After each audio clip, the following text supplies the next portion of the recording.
నొప్పి మాయం సర్జరీ దూరం ఆపరేషన్ లేకుండా మోకాళ్ల నొప్పులకు ఆధునిక చికిత్స ప్రాణ పెయిన్ క్లినిక్.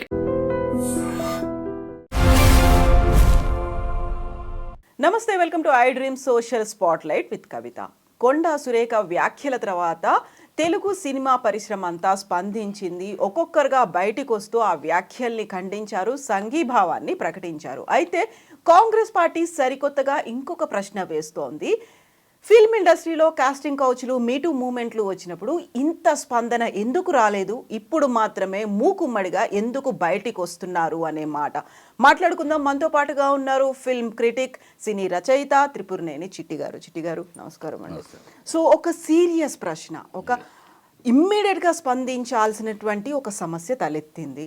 కొండా సురేఖ చేసినటువంటి వ్యాఖ్యలు, being a women, being a minister, తను ఇంకొకరి గురించి వ్యాఖ్యలు చేశారు, అందరూ ఖండించారు. చివరికి అన్యదా భావించకండి, బేషరతుగా నా మాటల్ని వ్యాఖ్యల్ని వెనక్కి తీసుకుంటున్నాను అని తను ఆ మాట చెప్పేశారు. అక్కినేని ఫ్యామిలీ స్పందించింది, ఆ తర్వాత ఒకరి తర్వాత ఒకరు అందరూ ఎందుకు స్పందిస్తున్నారు, ఎందుకని ఇప్పుడు బయటకు వస్తున్నారు అనే మాట. ఎందుకు వస్తున్నారు అని అంటే మామూలు విమర్శలు వేరు, మామూలు కమెంట్లు వేరు. ఇది ఒక వ్యక్తిత్వాన్ని, ఒక పర్సనాలిటీని, ఒక హెరిడిటరీ ఉన్న ఒక ఫ్యామిలీ, ఒక బ్యాగ్, అంత అక్కినేని లాంటి ఫ్యామిలీ, అతన్ని ఒక పింపుతోటి పోల్చుట, అది అసలు ఆలోచనే ఒక నీచ నికృష్ట భ్రష్టపు ఆలోచన. ఒక ఆడదానిగా అలాంటి ఆ మాట రావటమే ఆ చిల్లర భాష, చిల్లరతనం. అలాంటి చిల్లర బతుకుల్లో ఉండే వాళ్ళకే అలాంటి మాటలు వస్తాయి. అలాంటి అనుభవాలు, వాళ్ళ జీవితాల్లో అలాంటి అనుభవాలు ఉండబట్టే ఇలాంటి మాటలు వస్తాయి. అది ఖచ్చితంగా. అందుకని దీన్ని ఏమంటారంటే, దీన్ని ఆమె మాటలు ఆ వాచాలత్వం కాదు, మురుగునీటిలో పాకులాడే పురుగుల సవ్వడి ఉంటుంది, అది ఆ అమ్మాయి మాటల సవ్వడి. అది అసహ్యంగా మాట్లాడటం. తర్వాత దానికి ఏదో మీ దగ్గర లేదా మా దగ్గర, నీవు మాట్లాడిన దాంట్లో నువ్వు ఒక్కదానికి ఆధారం మాట్లాడు, విమర్శించు, నువ్వు పొలిటికల్గా విమర్శించు, నీకు దీటైన సమాధానం కేటీఆర్ చెప్తాడు. నువ్వు ఈ నిరాధారమైన ఇలాంటి బూతు మాటలు ఆయన ఎవరికి నేర్పాడమ్మా? ఆయన డ్రగ్స్ అలవాటు చేశాడట. ఎవరికి చెప్పారు? నువ్వు ఎవరు నీ దగ్గరకు చెప్పారా? నువ్వు చూసావా? నువ్వు ఆయన ఇంట్లోకి తొంగి చూసావా? కట్టెన్ చాటు నుంచి చూసావా? కిటికీలోంచి తొంగి చూసావా? లేకపోతే రహస్య కెమెరాలు పెట్టావా? ఇళ్లలో తొంగి చూడటం కూడా నీకు అలవాటు ఉందా? అలాంటి దౌర్భాగ్యపు లక్షణం కూడా ఉందా? ఏ ఆధారం ఉండి మాట్లాడుతున్నాను? ఏ ఆధారం ఉండి మాట్లాడుతున్నావు? వాళ్ళిద్దరూ విడిపోవటానికి కేటీఆర్ గారు ఎవరు చెప్పారు నీకు? చేతు చెప్పాడా నీకు? లేకపోతే సమంత చెప్పిందా నీకు? వాళ్ళిద్దరూ గౌరవంగా విడిపోయాం, మేము మ్యూచువల్ అండర్స్టాండింగ్తో విడిపోయామని చెప్పారు. ఎవరి బతుకులు వాళ్ళు, వాళ్ళ బతుకుల గురించి నువ్వే నీకు మాకు ఎవరికి ఏమీ చెప్పకుండా ఎందుకు విడిపోయారో చెప్పండి. నీకేం చెప్పాలి? నీకేమవసరం? నీకెందుకు? నువ్వెవరివి? నీకెవరు చెప్పాలి? విడిపోవడానికి కారణాలని చెప్పలేదు కాబట్టి నువ్వెవరవని నీకెందుకు చెప్పాలి? వాళ్ళు విడిపోవటానికి కల వాళ్ళ పర్సనల్ లైఫ్, విడిపోతారు, కలుసుకొని నువ్వెవరవని? నువ్వెవరు వాళ్ళ పర్సనల్ లైఫ్లో కాలు పెట్టి మా చెప్పలేదు అందుకని నేను అడగనా? నీ కుటుంబ విషయాలు అనేక అడగనా? నేను అడిగితే మొహం ఎక్కడ పెట్టుకుంటావు? నీ కుటుంబ చరిత్ర మాకు తెలుసు, నీ కుటుంబాన్ని గురించి తెలుసు. మేము అడిగితే ఎక్కడ పెట్టుకుంటావు మొహం? నీ భాష, నువ్వు మాట్లాడే భాష, మారిన భాష, నీ చెత్త వాగుడు, అనేక వీడియోలు ఉన్నాయి, అనేక ఉన్నాయి. కాకపోతే మీ నాన్నగారి మీద ఉన్న గౌరవం, మా నాన్నగారు మిమ్మల్ని గురించి చెప్పిన మాటలు గౌరవం, నిన్ను గురించి, సీతక్కన్న గురించి, గీతారెడ్డి గారి గురించి, మిమ్మల్ని గురించి మా నాన్నగారు అనేక సందర్భాల్లో ఆడ నాయకులు, ఆడ లీడర్స్ అన్నప్పుడు మన గురించి చెప్పిన గౌరవం కొద్దీ, ఆ గౌరవం కొద్దీ మాట్లాడితే నీకన్నా ఎక్కువ నిన్ను రోడ్డు మీద ఉన్నప్పుడు తల ఎత్తడానికి కూడా వీల్లేని సిగ్గుపడేలా మాట్లాడగలవు. ఏం మాట్లాడతాను? ఎవరో హీరోయిన్లంట ఈయన దాడికి భరించలేక వృత్తి వదిలేసి పెళ్లి చేసుకున్నారు. ఎవరు చెప్పి? ఏ హీరోయిన్ వచ్చింది దగ్గర వాపోయింది? ఏ హీరోయిన్ ఓదార్చావు నువ్వు? ఏ హీరోయిన్ చెప్పింది? నీ దగ్గరికి మా హీరోయిన్లు రారు. మా సినిమా ఫీల్డ్కి మీకన్నా మీలాంటి క్యారెక్టర్లెస్ మనుషుల దగ్గరికి, మీలాంటి నీతి రీతి లేని మనుషులకి, ఏ ఎండక గొడుగు పట్టే మీ మనుషులకి, ఎప్పుడుకైతే ఏ కండువా మారుస్తారో, ఏ జెండా పట్టుకుంటారో తెలియని మీలాంటి మనుషులకి దగ్గర మేము న్యాయం కోసం మా వాళ్ళు రారు. మాకు ఒక కమిటీ ఉంది, మాకు ఒక ఛాంబర్ ఉంది, మా వాళ్ళు ఏదైనా ఉంటే మా దగ్గరికి వస్తారు, మేము చూసుకుంటాం. మీలాంటి క్యారెక్టర్లెస్ మనుషుల దగ్గరికి, మీరు క్యారెక్టర్లా, మీరు పొలిటికల్లో ఉండి మీరు బురుగుంటలో పురుగులు. అయితే ఇక్కడ మీ దగ్గరికి వచ్చి మేము వచ్చామా? వచ్చింది చెప్పు, ఒక్క సాక్ష్యం చెప్పానమ్మా. ఆవిడ చెప్పిన ఆరోపణలో ఒక్క సాక్ష్యం, ఇదిగో నేను మంత్రిగా చెప్తాను, this is the authority, I have evidence, అందుకు ఈ ఎవిడెన్స్ ఒకటి చెప్తాను చెప్పండి. ఐ విల్ సల్యూట్ హర్ అన్న. ఆవిడ తీసుకెళ్ళి ఆవిడ ముందే కేటీఆర్ నిలదీసి అడుగుతాను, ఏం కేటీఆర్ గారు మీ మీద ఎంతో గౌరవం ఉంది మా లాంటి వాళ్ళకి, ఏంటి ఈ తప్పు చేశారని అడుగుతారు.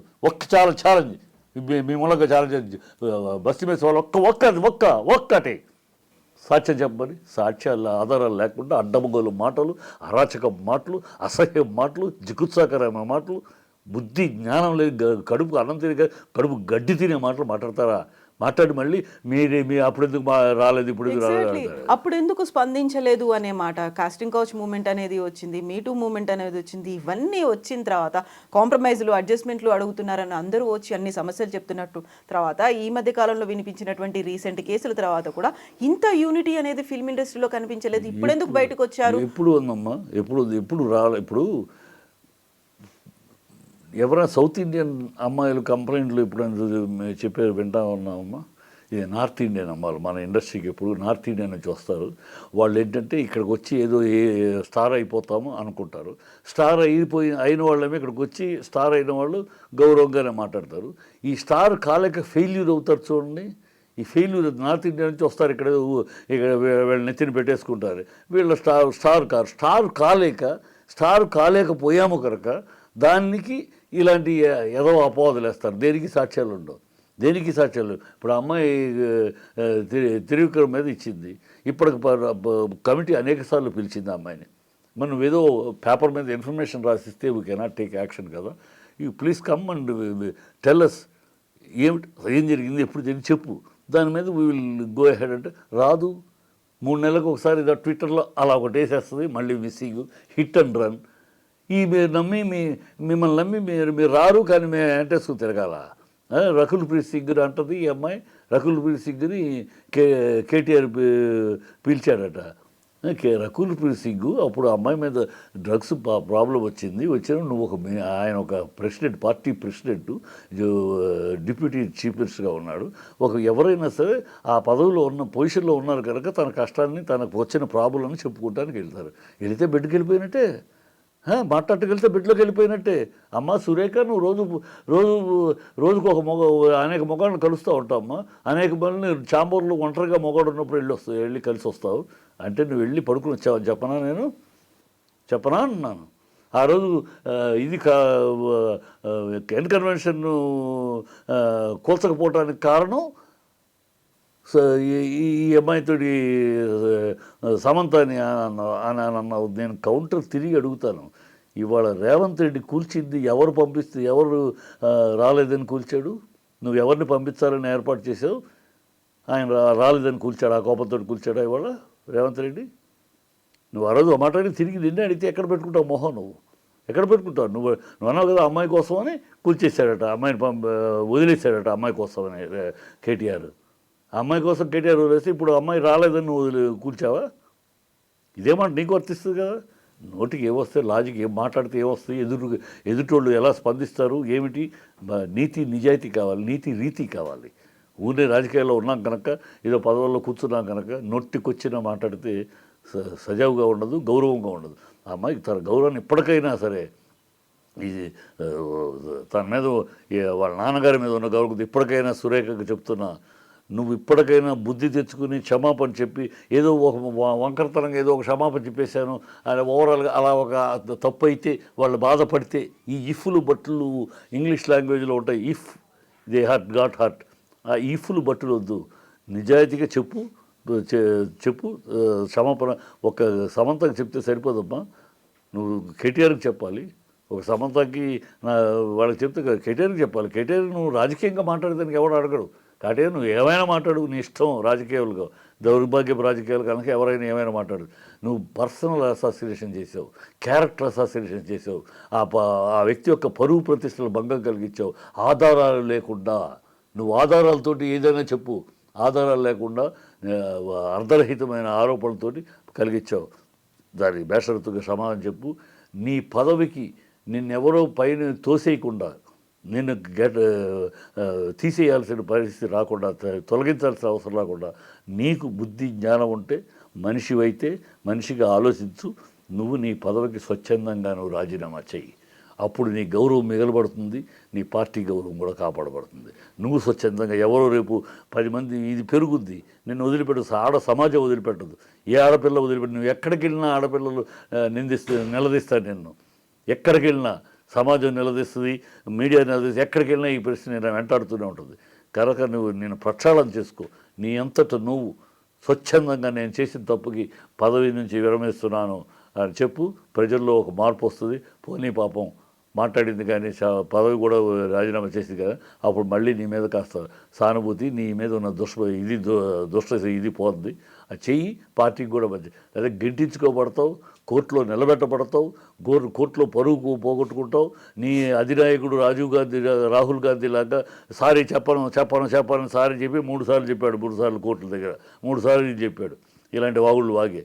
కనుక ఆయనలాగా నేను చెప్పాను కోర్టు దగ్గరికి వెళ్ళి భంగపడకపోక బుద్ధిగా ఇప్పుడే నువ్వు క్షమాపణ చెప్పేసుకుని పదవి నుంచి రిజైన్ చేయి. మళ్ళీ భగవంతుడు మళ్ళీ అవకాశం ఇస్తాడు నీకు మంచి జీవితం గడపడానికి. యా చిట్టి గారు, ఇప్పుడు ఆర్జీవీతో పాటుగా మరికొంతమంది ప్రముఖులు సమంతకు కాదు సారీ చెప్పాల్సింది, ఇప్పుడు entire Akkineni family, entire Akkineni legacy ఉంది అక్కడ. నాగార్జునకి చెప్పాలి, నాగచైతన్యకి చెప్పాలి, వాళ్ళని కదా అంత క్రూరంగా చిత్రీకరించింది అనే ఒక మాట. ఆర్జీవీ ఏంటంటే, ఆర్జీవీ ఏదో తను చెప్పాలి, అందరూ స్పందిస్తున్నారు, నేను స్పందించకపోతే బాగోదు కనుక స్పందించినట్టు అటు ఇటు కాకుండా చెప్పాడు. అటు ఇటు కాకుండా వాళ్ళకి సారీ చెప్పాలన్నాడు. మరి ఈ అమ్మాయి అవసరం లేదంటే ఈ అమ్మాయి బాధితురాలు కాదు, ఈ అమ్మాయి తప్పు మాటలు కాదు, ఈ అమ్మాయిని వాడబోయారు అది అంటే అసలు అమ్మాయిని ఒక వస్తువు కింద మాట్లాడిన మాటలు కావు.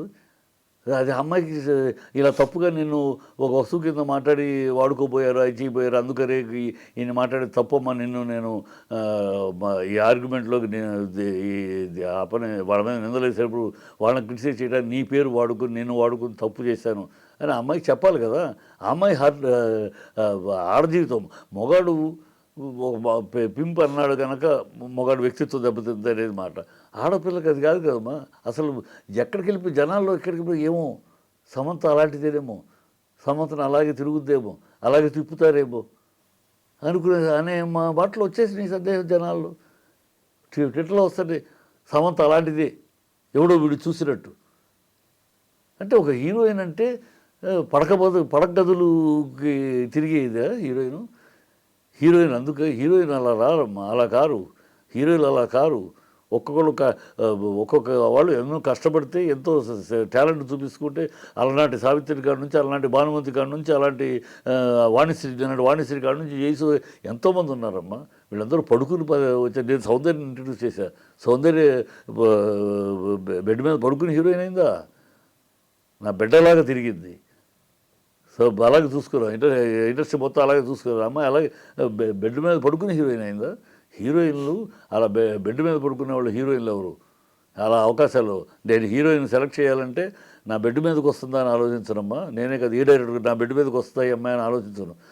నా ఇమాజినేషన్కి నేను ఊహించుకున్న నా పాత్రకి సూటబుల్ అవుద్దా, ఈ ఫేసు ఈ స్ట్రక్చర్ సూటబుల్ అవుద్దా, అది ఆలోచిస్తాడమ్మా ఒక డైరెక్టర్ అనేవాడు, అది ఆలోచిస్తాడమ్మా ఒక ప్రొడ్యూసర్ అనేవాడు, అది ఆలోచిస్తాడమ్మా ఒక హీరోని నా పక్కన అమ్మాయి ఎలా ఉంటుంది. అంతేకాని నా బెడ్కి వస్తుందా అవన్నీ అంటే లేదా అనద్దు మీరు. అంటే లేదా అసలు లేదంటారా? నో, ఉంటుంది. ఉన్నాయనే కంప్లైంట్లు ఇవన్నీ వచ్చాయి కదా అని ఉంటాయి. ఎప్పుడు ఉంటాయి అంటే అమ్మా ట్రావెల్ చేస్తున్నప్పుడు మగ ఆడ ఒకళ్ళు ఇష్టపడ్డప్పుడు జరుగుతాయి. అది ఎక్కడైనా జరుగుతాయి, ఎప్పుడైనా జరుగుతాయి. దానికి కెరియర్కి సంబంధం లేదు, దానికి అవకాశానికి సంబంధం లేదు. అవకాశానికి బెడ్ మీద పడుకుంటే అవకాశం ఇస్తామా అనేది ఒక పిచ్చి మాట, పిచ్చి రూమర్. అది తప్పు. ఎక్కడో ఈ జూనియర్ ఆర్టిస్టులు, కంపెనీ ఆర్టిస్టులు, ఈ కో డైరెక్టర్లు, ఈ కోఆర్డినేటర్లు ఉంటారమ్మా. వాళ్ళ లెవెల్లో ఏవి జరుగుతూ ఉంటాయి. వాళ్ళ లెవెల్లో మామూలుగా ఏదో మాట్లాడుతారు, వీళ్ళు దానికి ఇష్టపడేవాళ్ళు అవి జరుగుతూ ఉంటాయి. తప్పితే దానికి ఈ పొజిషన్స్కి డిమాండ్ అండ్ కమాండ్ దేనికి లింక్ లేదు.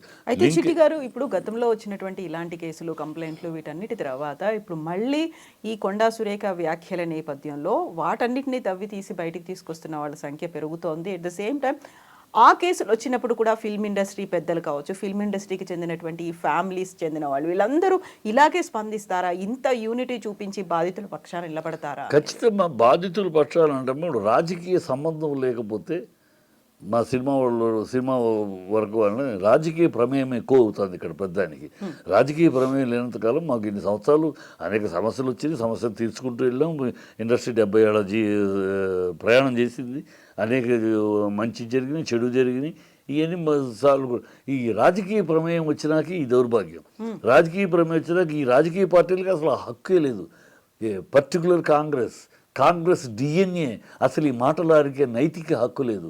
వీళ్ళ జీవితాలు ఏంటి, వీళ్ళ పార్టీ రాజకీయాలు ఏంటి, వీళ్ళ చరిత్రలు చెప్పుకుంటే ఒక పేకెటి శివరాం ఏంటి, ఒక కొత్త రఘురామయ్య ఏంటి, వాళ్ళు ఏమిటి పార్టీకి చేసిన సేవలేంటి, చరిత్ర తెలుసుకుంటే ఒక్కసారి వీళ్ళ కళ్ళు మూసుకుని ఏదో మాట్లాడితే కాదు, చరిత్ర తెలుసుకోండి మీ పార్టీ ఏంటని. మీ పార్టీ ఢిల్లీలో గెస్ట్ హౌస్లో ఏమి జరిగాయి గతంలో, కొత్త రఘురామయ్య ఏం చేసేవాడు, పోకెట్ శివరాం ఏం చేసేవాడు, మీకేమి సదుపాయాలు, వీళ్ళు ఏంటి కాంగ్రెస్కి చేసే సర్వీసులు ఏంటి వాళ్ళిద్దరు, మీ గెస్ట్ హౌస్లు ఏమి నిండేవి, అది కదా మీ కల్చర్, అది కదా మీ డిఎన్ఏ, మీ కాంగ్రెస్ కల్చర్ అది కదా, ఉమెన్ అండ్ వైనే కదా మీ కల్చరు. మీరు మాట్లాడతారా?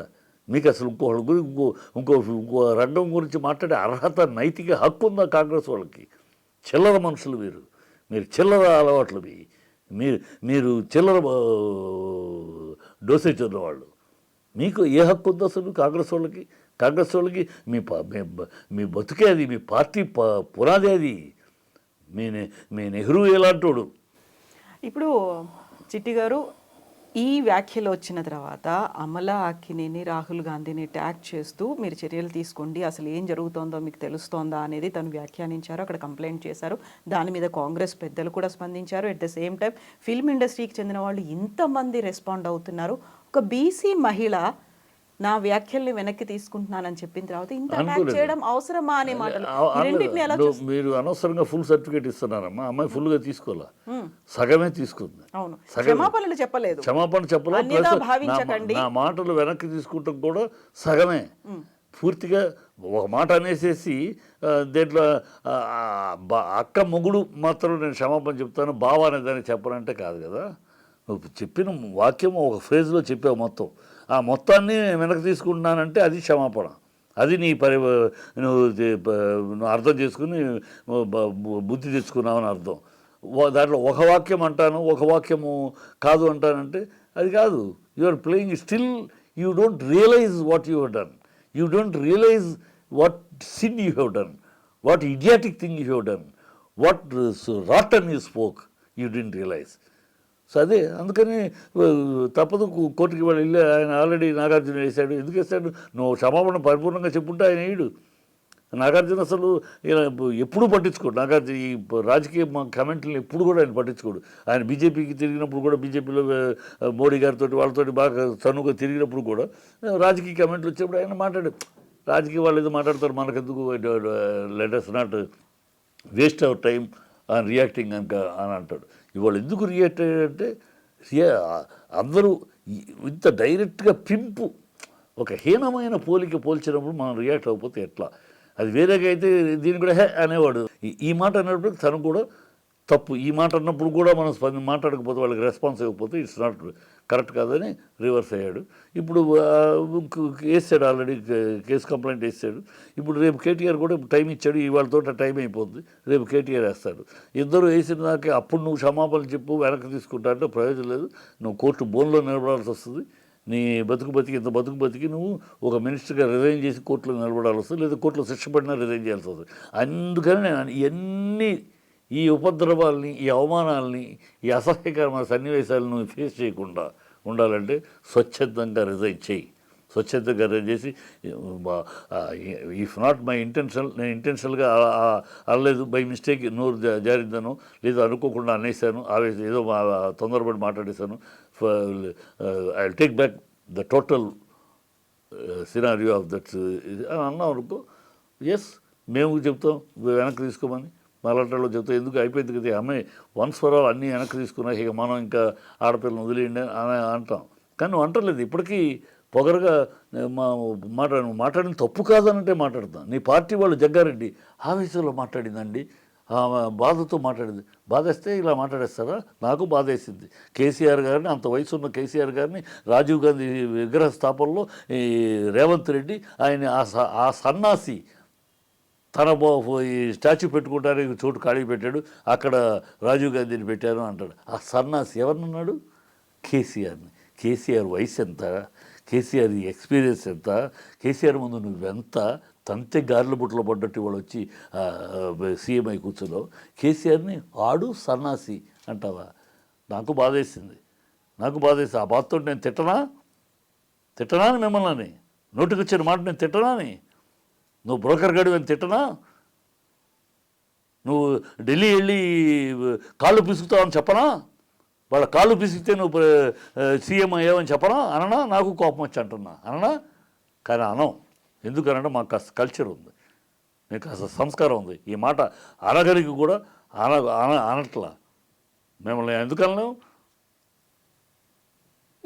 పిచ్చి ఆయన అంటాడు కాంగ్రెస్ అంటే వాళ్ళు ఇప్పటికీ సమర్థిస్తున్నారు. అదే కదా ఇప్పుడు బీసీ మహిళ మీద ఇంత అటాక్ చేయాల్సిన అవసరం లేదు అని. అది ఇప్పుడు బీసీ మహిళ తీసుకొచ్చారు అంటే బీసీ మహిళకి రైట్ ఉందా? బీసీ మహిళ అంటే ఒక హక్క.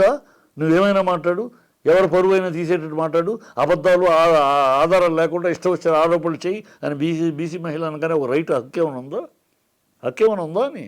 ఏంటి కులాలు తీసుకొచ్చి మతాలు తీసుకొచ్చి మత రాజకీయాలు తప్పితే కులాలు తీసుకొచ్చి చేయటం తప్పితే ఒక అమ్మాయి అనరాని మాటలు ఆధారాలు లేని అబద్ధాలు ఆరోపణలు చేసింది, అది తప్పు అన్నాక బీసీ మహిళ, ఏసీ మహిళ, ఇంకో మహిళ అనవసరం. ఎందుకు కులాలు తీసుకొస్తారు ఇక్కడ? తప్పు అన్నప్పుడు అంటే అమ్మాయి బీసీ మహిళకి రైట్ ఉందా? ఆ తప్పు మాట్లాడచ్చా? అదేమన్నా చట్టంలో ఉందా? ఏం మాట్లాడారు? పిచ్చి మాటలు. తప్పు చెప్పింది తప్పు, ఇప్పటికైనా అంగీకరించండి. పేదల ఇళ్ళు కూర్చారు, ఆ పేదల ఇళ్ళు మామూలు ఇళ్ళు కాదు రేవంత్ రెడ్డి. వాళ్ళకు రాత్రి అనక పగలనక ఎండనక వాననక కూలి నాలి చేసుకుంటూ రూపాయి మిగుల్చుకుని వాళ్ళు చెమటని రక్తాన్ని చెమటగా మార్చి సంపాదించుకుని డబ్బుతోటి కట్టుకుని ఇల్లు. వాళ్ళు ఎందుకు కట్టుకున్నారు? మీ గవర్నమెంట్ ఇచ్చిన 20 ఏళ్ల క్రితం మీ గవర్నమెంట్ ఇచ్చిన పర్మిషన్లు, ఆ పర్మిషన్లు నమ్మి మీ గవర్నమెంట్ ఇచ్చింది పర్మిషన్. వాటర్ మీరే ఇచ్చారు, డ్రైనేజ్ పర్మిషన్ మీరే ఇచ్చారు, ఎలక్ట్రిసిటీ 20 ఏళ్ల క్రితం మీ ప్రభుత్వాలు ఇచ్చింది నమ్మి కట్టుకున్నారు. జీవితం ఆ కళ, కష్టపడి ఒక పూట తిని ఒక పూట తినకుండా రూపాయి పేర్చి వాళ్ళ రక్తం మాంసాలతోటి అడుసు ఇటుకలుగా కట్టుకున్న ఇల్లు. దాన్ని కులుస్తావా? నీ పొంగిలేటిదేమో సమయం ఇస్తావా? నీ ఓవైసీ దగ్గరికి వెళ్ళడానికి కాళ్ళు వణుకుతాయా? ఇక్కడేమో పేదలను కూల్చేస్తావా? పిల్లాడు నా స్కూల్ పుస్తకాలు తీసుకుంటుంటే కూడా వదలవా? కూల్చేస్తావా? ఒక్కటి తెలుసుకోవాలి, కాంగ్రెస్ ప్రభుత్వం పేదల శోకం ఘోర శాపం ఆరిపోవని అగ్నికణం. వాళ్ళ కళ్ళమట కారే ప్రతి చుక్క రక్తపు చుక్కలై అవి మిమ్మల్ని మండి దహిస్తాయి. మీరు ఆ తప్పు వల్ల మీ పతనానికి పునాది వేసుకున్నారు. మీ పతనానికి పునాది తొలిమెట్టేసుకున్నారు రేవంత్ రెడ్డి, కాంగ్రెస్. మీరు పేదల పాలిట శాపాలుగా మారారు. అందుకనే నా పేదల్ని అంతగా హింసిస్తున్నారు.